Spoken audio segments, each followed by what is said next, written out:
Oke, assalamualaikum warahmatullahi wabarakatuh.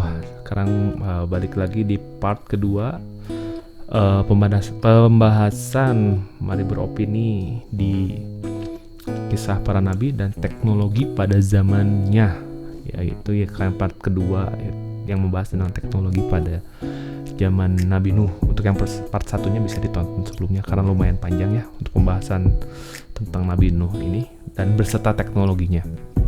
Oke, sekarang melanjut ke part 2. Jadi yang part pertama itu pembahasan tentang bagaimana sistem cara perancangannya, teknologi perancangan pembuatan bahtera, dan bagaimana Nabi Nuh itu mengasih tahu atau mengajari atau memberitahu kepada pengikut-pengikutnya untuk membangun sebuah bahtera. Yang keduanya itu alat yang digunakan untuk pembuatan bahtera Nabi Nuh, mungkin bisa dilihat.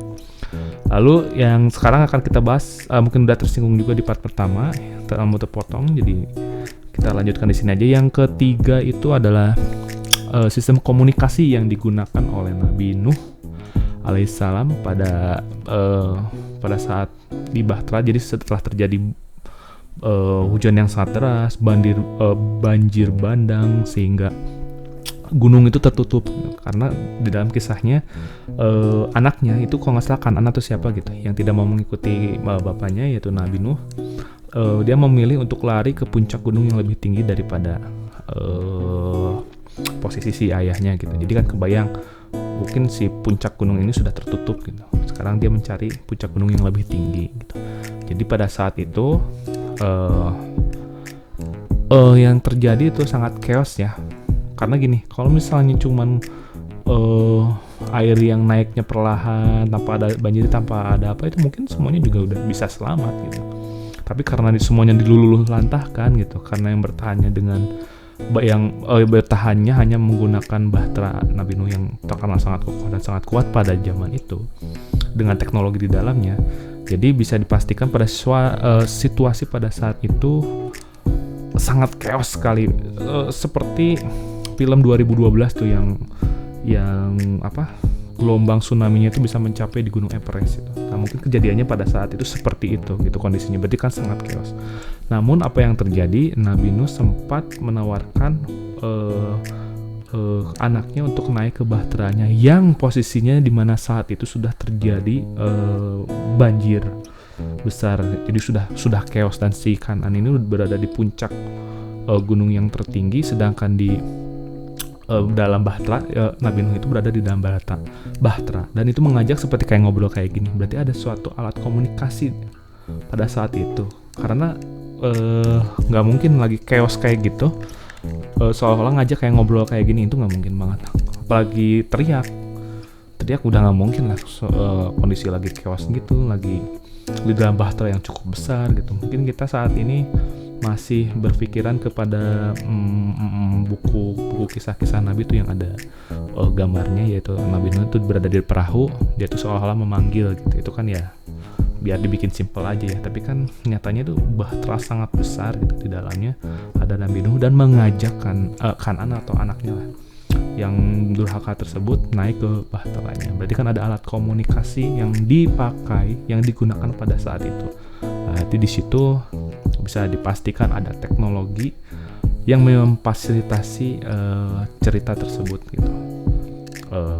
Entah itu berupa HP, entah itu berupa hologram, entah itu video call, entah itu apa, yang jelas di situ ada sebuah teknologi telekomunikasi yang digunakan. Jadi saat chaos, Nabi Nuh mengajak anaknya. Oke, untuk selanjutnya keempat ya. Untuk selanjutnya yang keempat itu, oke, setelah udah banjir, alat navigasi bahtera nggak mungkin dong dibikin hanya dari kayu bertumpuk udah. Kalau kata bahasa Sundanya palit atau gitu mah ke bawah, ke goncang-gancing. Pasti ada suatu alat yang bisa menggerakkan bahtera itu untuk menghindari goncangan, untuk menghindari arus, untuk mengikuti mana arus yang benar, mana yang enggak. Ada alat navigasi yang digunakan. Mungkin yang hampir menyerupai itu teknologi yang ada di film 2012. Jadi entah itu pakai turbin, entah itu pakai tenaga apa gitu. Yang jelas itu ada teknologi yang mungkin pada zaman sekarang itu belum ditemukan, ataupun mungkin karena kita tidak tahu, atau mungkin karena kita terlalu sombong tidak mau mengakui bahwa teknologi zaman dulu itu lebih maju daripada teknologi zaman sekarang. Oke, itu yang keempat ya. Yang kelima yang bisa di teknologinya ini,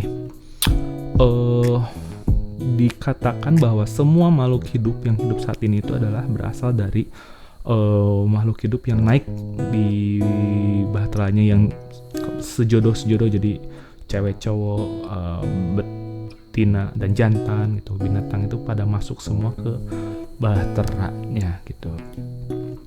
Bayangin gitu, harimau, singa, gajah, uncal rusa atau apa, dalam satu perahu.